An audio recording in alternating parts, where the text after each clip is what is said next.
Puji nama Tuhan, Shalom, selamat pagi Bapak Ibu. Apa kabarnya pagi hari ini? Luar biasa ya, saya percaya keadaan kita semuanya baik. Ya, keadaan kita semuanya tetap bersuka cita di dalam Tuhan, amin Bapak Ibu. Ya, hari ini kita akan belajar bersama-sama Bapak Ibu. Kita akan menangkap apa yang menjadi pesan Tuhan buat setiap kita. Pesannya adalah, jangan biarkan musuh menginjak-injak. Ya. Jangan biarkan musuh menginjak-injak. Ya. Saya sangat percaya bahwa tidak ada di antara kita yang mau dan rela diinjak-injak oleh musuh. Ya. Jangankan diinjak-injak, diolok-olok saja pasti kita akan lawan balik, betul ya Bapak Ibu ya? Ya. Seperti kisah Daud melawan Goliat Bapak Ibu. Daud tidak membiarkan pihak musuh mengambil keuntungan sedikit pun. Ya. Namun ada pasukan ketika ada yang mengolok-olok, responnya hanya diam saja Bapak Ibu. Ya. Responnya bahkan tidak melakukan apa-apa. Tapi kalau kita melihat Daud, ketika ada pihak musuh yang mulai menyerang dan mengolok-olok, apa tindakannya? Dia maju Bapak Ibu. Betul ya. Daud tidak mau membiarkan itu di dalam kehidupannya. Ya. Tuhan tegaskan ini kepada setiap kita. Jangan biarkan musuh menginjak-injak. Jangan biarkan musuh beracara. Jangan biarkan musuh berkeliaran di tengah-tengah kehidupan setiap kita. Nah, kita mau bersama-sama belajar Bapak Ibu. Kita mau lihat dasar firman Tuhan yang terambil di dalam 2 Tawarik pasal 20 ayat 12. Ini yang menjadi dasar perenungan setiap kita. 2 Tawarik pasal 20 ayat 12. Apa yang firman Tuhan katakan di sini? Ya Allah kami, tidakkah engkau akan menghukum mereka? Karena kami tidak mempunyai kekuatan untuk menghadapi laskar yang besar ini, yang datang menyerang kami. Kami tidak tahu apa yang harus kami lakukan, tetapi mata kami, apa yang firman Tuhan katakan? Tertuju kepadamu. Pak Ishak sudah jabarkan ini. Dalam perikop ini kita bisa melihat, menjelaskan tentang doa yang disampaikan oleh Yosafat kepada Tuhan. Ya, ada banyak permohonan yang disampaikan oleh Yosafat kepada Tuhan.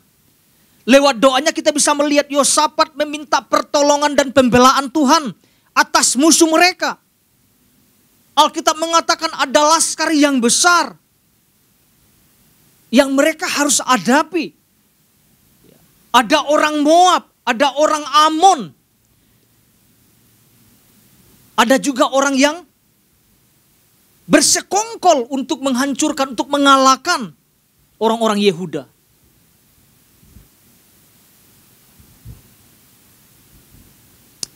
Kita bisa lihat dalam ayat ini Bapak Ibu. Apa yang Yosafat naikkan?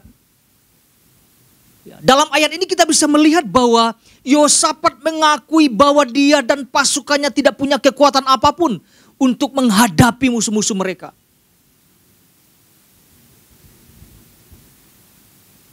Yosafat menyampaikan kepada Tuhan bahwa mereka tidak tahu apa yang harus mereka lakukan.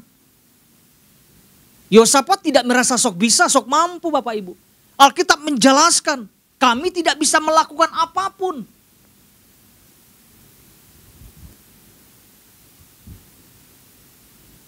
Ya. Ada pelajaran yang sangat penting yang kita ambil dari doa yang dinaikkan oleh Yosafat Bapak Ibu. Bagaimana Yosafat meminta pembelaan Tuhan di dalam kehidupan mereka. Nah, selanjutnya apa yang Tuhan ingatkan di dalam inti pesan Tuhan buat kita setiap kita Bapak Ibu. Ya, ada hal-hal, Pak Ishak sudah sampaikan hari Minggu, ada hal-hal yang sangat Tuhan tekankan di dalam kehidupan setiap kita. Apa yang Tuhan sampaikan? Ini yang Tuhan sampaikan. Bahwa ia memperingatkan setiap kita agar jangan menjadi orang percaya yang tidak melakukan apa-apa pada saat si musuh mencoba untuk masuk ke dalam sektor-sektor hidup kita. Begitu jelas dan tegas Tuhan sampaikan ini kepada setiap kita. Atau disampaikan seperti ini Bapak Ibu. Atau bahkan jangan sampai kita sama sekali tidak menyadari akan kehadiran si musuh yang sedang melakukan sesuatu yang merugikan di dalam sektor-sektor kehidupan setiap kita. Karena ada banyak sektor di dalam kehidupan setiap kita. Ada sektor di dalam rumah tangga, pekerjaan, usaha, kesehatan, sektor hubungan, keluarga atau pasangan suami istri. Ada banyak sektornya Bapak Ibu. Ya. Kita harus sadar bahwa si musuh tidak pernah merasa sayang dengan kita. Musuh tidak akan pernah sayang dengan kita anak-anak Tuhan. Oleh karenanya Tuhan menekankan jangan sampai musuh masuk menginjak-injak hidup kita. Artinya jangan sampai kita diam. Jangan sampai kita tidak melakukan sesuatu. Ya. Dua hal yang disampaikan Pak Ishak secara cepat saya bacakan Bapak Ibu. Yang pertama adalah miliki ketajaman sehingga dapat mengantisipasi siapa dan apa yang akan dilakukan si musuh. Itu yang pertama, bagian pertama yang Pak Ishak sampaikan. Yang kedua, miliki mentalitas bahwa kita bisa mengatasinya bersama dengan Tuhan. Nah, Bapak Ibu, pagi hari ini saya tidak mau panjang-panjang lebar, kita akan belajar dua hal. Ya, apa yang kita renungkan, apa yang kita sama-sama pelajari berkaitan pesan Tuhan dalam minggu ini. Yang pertama yang saya mau sampaikan adalah miliki kesigapan atau ketangkasan dalam menghadapi setiap pergerakan si musuh yang kita hadapi. Saya ulangi Bapak Ibu, miliki kesigapan dan ketangkasan dalam menghadapi setiap pergerakan si musuh yang kita hadapi. Kita sebagai anak-anak Tuhan harus sigap. Katakan sigap Bapak Ibu. Sigap dalam hal apa? Sigap dalam hal menghadapi kekuatan musuh. Dalam keadaan apapun kita harus sigap. Bahkan Alkitab katakan selalu waspada. Hari-hari ini adalah jahat. Sigap artinya adalah gini Bapak Ibu, cepat bergerak. Cepat menyelesaikan tanpa menunda-nunda, itu sigap.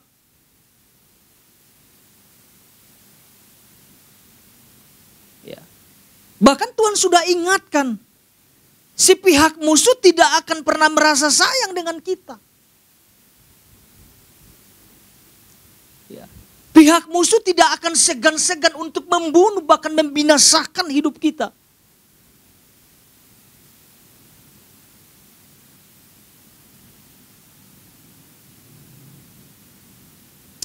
Ya karena kalau kita anak-anak Tuhan Bapak Ibu tidak sigap, maka pihak musuh akan mudah membuat acara di tengah-tengah kehidupan setiap kita. Dia akan mengobrak-abrik hidup kita. Artinya kalau kita tidak melakukan apapun kita akan habis. Kita akan selesai Bapak Ibu. Nah kita mau belajar kepada pribadi Yosafat ya Bapak Ibu ya. Mari kita lihat firman Tuhan. 2 Tawarik pasal 20 ayat 2, ayat 3 dan 12 Bapak Ibu ya. 2 Tawarik pasal 20 ayat 2, ayat 3 dan 12. Saya akan bacakan untuk kita semuanya Bapak Ibu. Demikian firman Tuhan. Datanglah orang memberitahukan Yosafat. Suatu laskar yang besar datang dari seberang laut Asin, dari Edom menyerang tuanku. Sekarang mereka di Hazezon Tamar, yakni En-Gedi, ayat 3. Yosafat menjadi apa Bapak Ibu? Menjadi, tapi nggak panik loh. Takut, normal saja, takut normal. Ya. Lalu mengambil keputusan untuk mencari apa? Mencari Tuhan. Ini yang dahsyat dan luar biasa. Ia menyerukan kepada seluruh Yehuda supaya apa? Berpuasa. Bukan menangis ya. Berpuasa Bapak Ibu. Oke, ayat 12 kita lompat. Ayat dasar kita. Ya Allah kami, tidakkah engkau akan menghukum mereka? Karena kami tidak mempunyai kekuatan untuk menghadapi laskar yang besar ini. Yang datang menyerang kami. Kami tidak tahu apa yang harus kami lakukan. Tetapi mata kami tertuju kepadamu. Kalau kita perhatikan di ayat yang kedua Bapak Ibu, para pengintai yang ditugaskan oleh Yosafat begitu apa? Sigap. Sebelum musuh mendekat, Yosafat sudah mengutus harus ada pengintai yang mengintai pergerakan setiap musuh. Sigap, punya ketangkasan, cepat untuk mendeteksi keberadaan pihak musuh. Ya. Ketika mereka menemukan sesuatu Bapak Ibu, mereka nggak diam loh. Para pengintai ini, mereka cepat-cepat untuk melaporkan kepada Raja Yosafat. Musuh mulai mendekat. Apa reaksinya? Apa respon Yosafat? Apa langkah-langkah yang diambilnya? Kita bisa melihat memang ada ketakutan memang yang menimpa.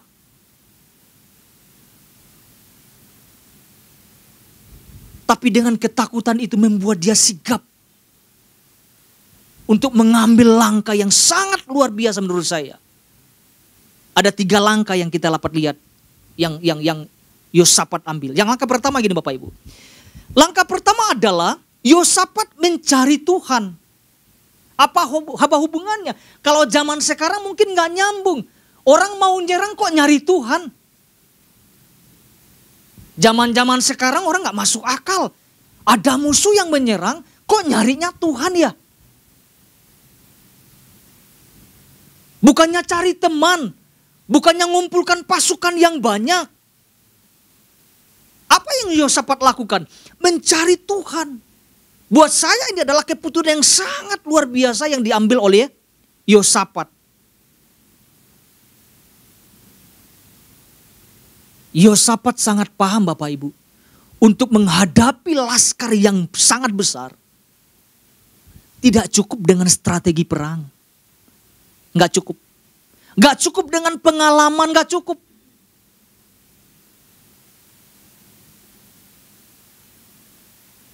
Yosafat mengerti. Untuk bisa menang, untuk bisa lepas dari tangan setiap musuh. Yang dia cari adalah Tuhan. Mencari Tuhan dan berpihak kepada Tuhan. Itu yang dilakukan oleh Yosafat. Yosafat ngerti Tuhan itu sang pemberi kemenangan Bapak Ibu. Waktu kita berpihak, waktu kita mencari Tuhan, ada kemenangan.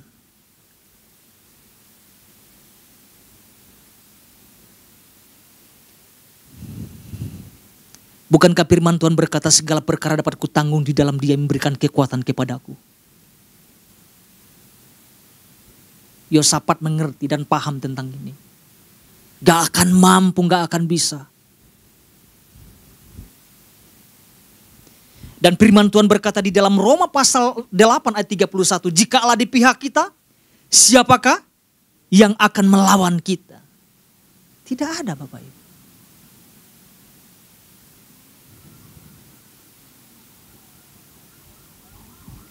Lawan hanya bisa masuk kalau kita gak lakukan apa-apa. Musuh hanya bisa masuk kalau anak-anak Tuhan tidak bergerak. Tidak melakukan sesuatu di dalam kehidupannya. Itu langkah pertama. Mencari Tuhan. Langkah kedua. Yang dilakukan Yosafat adalah. Langkah kedua adalah memberikan perintah kepada seluruh Yehuda. Untuk apa? Untuk berpuasa. Ayat 3 bagian B Bapak Ibu. Artinya gini. Semua terlibat. Apa tujuan dari berpuasa itu? Apa tujuan mereka berpuasa? Tujuannya sederhana. Tujuannya adalah untuk merendahkan diri di hadapan Allah.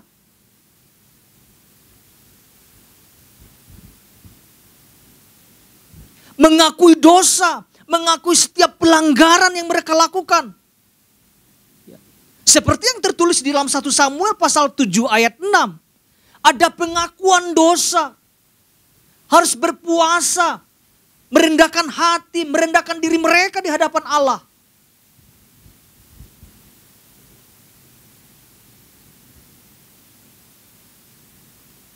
Memang terlihatnya gak nyambung.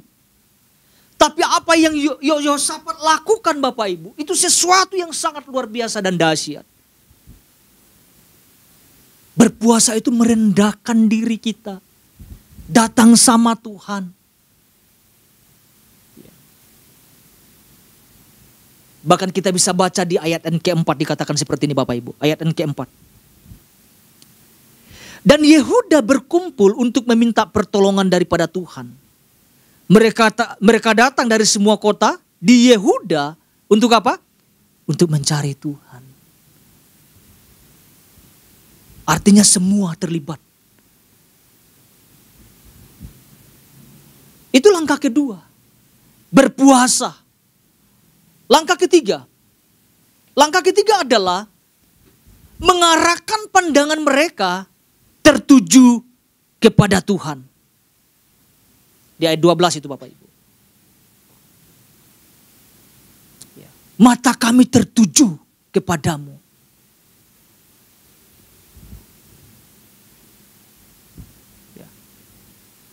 Tertuju artinya memfokuskan pandangan mereka kepada Tuhan.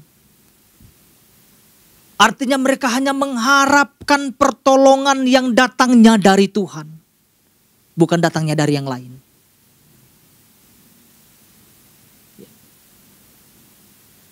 Nah kita mau belajar jujur Bapak Ibu. Kita mau belajar jujur. Ya. Kalau kita tidak mampu menghadapi, kita harus sampaikan kepada Tuhan tidak mampu menghadapi. Kalau kita merasa takut, kita ngomong sama Tuhan, Tuhan saya takut.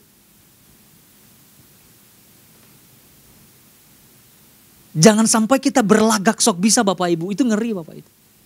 Sok merasa jago itu awal kekalahan itu.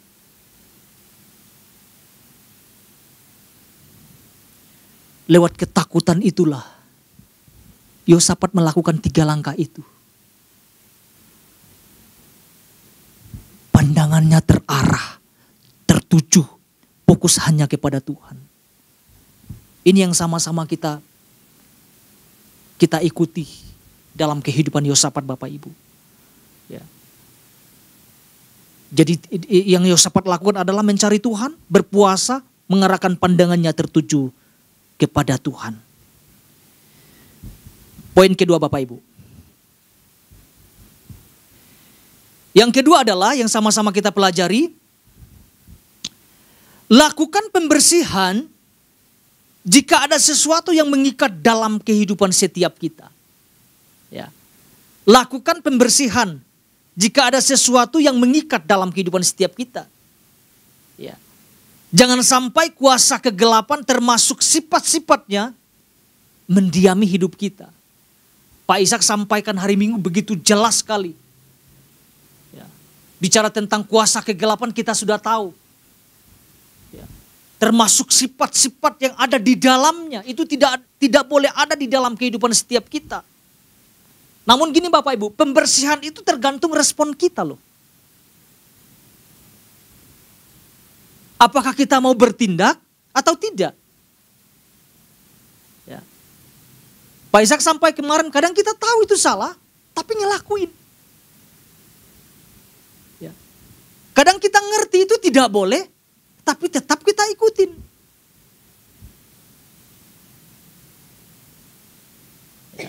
Ya, contohnya orang merokok Bapak Ibu. Minuman keras. Ya. Judi, waduh judi online lagi Bapak Ibu. Itu ngeri itu. Terikat.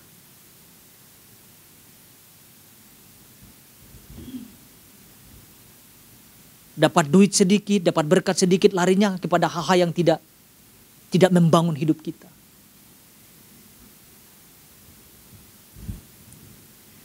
Jadi apa saja yang mengikat, apa saja yang tidak sesuai dengan nilai kebenaran Alkitab, kita harus bersihkan di dalam kehidupan setiap kita. Amin Bapak Ibu ya.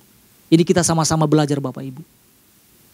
Kita mulai cek lagi kehidupan setiap kita. Jangan sampai ada sesuatu gini yang mengikat kita sehingga gini pihak musuh ngambil keuntungan yang banyak di dalam kehidupan setiap kita.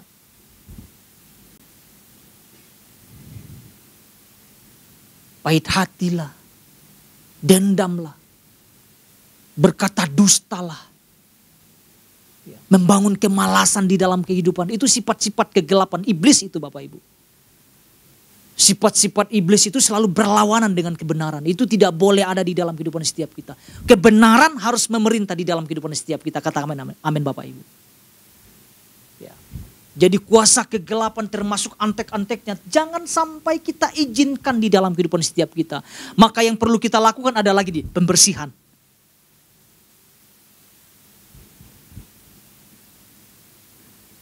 Yosafat ajarkan ini loh Bapak Ibu. Yosafat ajarkan kepada orang-orang Yehuda pada saat itu. Mari kita lihat firman Tuhan Bapak Ibu. Kita sama-sama mau tangkap ini ya. 2 Tawarik pasal 19, kita mundur satu pasal Bapak Ibu.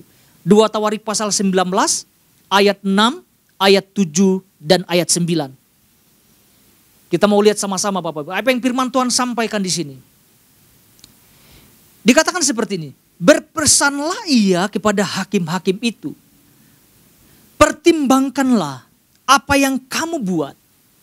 Karena bukanlah untuk manusia kamu memutuskan hukum. Luar biasa. Melainkan apa? Untuk Tuhan. Yang ada beserta kamu bila kamu memutuskan hukum. Ayat 7. Sebab itu kiranya kamu diliputi oleh rasa takut kepada Tuhan. Bertindaklah dengan seksama. Karena berlaku curang, memihak ataupun menerima suap, apa yang Alkitab katakan? Tidak ada pada Tuhan Allah kita. Ini perlu kita garis bawahi Bapak Ibu. Ayat 9.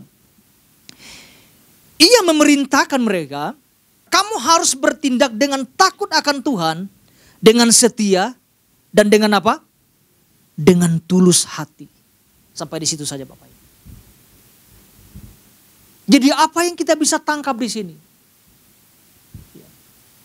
Yosafat memberikan perintah. Untuk apa? Untuk tidak melakukan sesuatu yang bertentangan dengan nilai-nilai firman Allah. Jangan ada suap. Jangan ada kecurangan. Karena itu pekerjaan iblis. Jangan sampai tidak ada rasa takut akan Tuhan di dalam kehidupan mereka. Termasuk di dalam kehidupan setiap kita. Kita bisa melihat tentang nilai-nilai yang sangat luar biasa. Nilai-nilai firman Tuhan yang Yosafat sampaikan kepada orang-orang Yehuda. Artinya gini Bapak Ibu, jangan kompromi. Jangan kompromi dengan kuasa-kuasa kegelapan.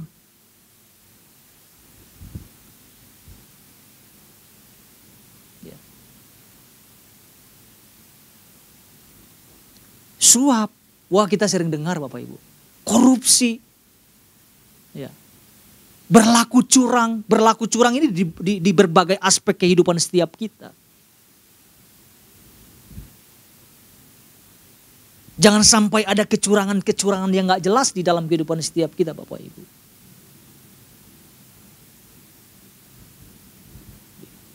Jangan sampai ada manipulatif.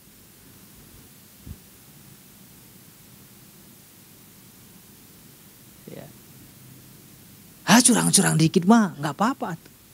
Gak firman Tuhan kita sudah dengar Bapak Ibu.